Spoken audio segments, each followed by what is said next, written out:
ഹൃദയങ്ങളെ അറിയുന്ന സ്വർഗസ്ഥനും സമീപസ്ഥനുമാണ് ദൈവം. ഇത് തിരിച്ചറിയാത്തതുകൊണ്ടാണ് പ്രാർത്ഥന ബഹളവും ജൽപ്പനവുമാകുന്നത്. എങ്ങനെ പ്രാർത്ഥിക്കണം, എന്ത് പ്രാർത്ഥിക്കണം എന്നതിനുള്ള നിത്യമാതൃക യേശുവാണ്.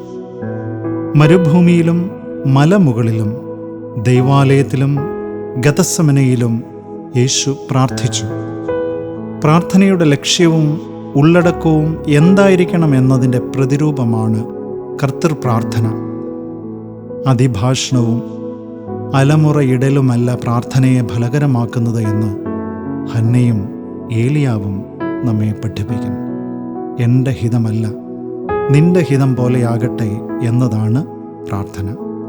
ദൈവത്തിൻ്റെ കൃപ എനിക്കു മതി എന്നതാണ് പ്രാർത്ഥനയുടെ മറുപടി. ഷാലോം.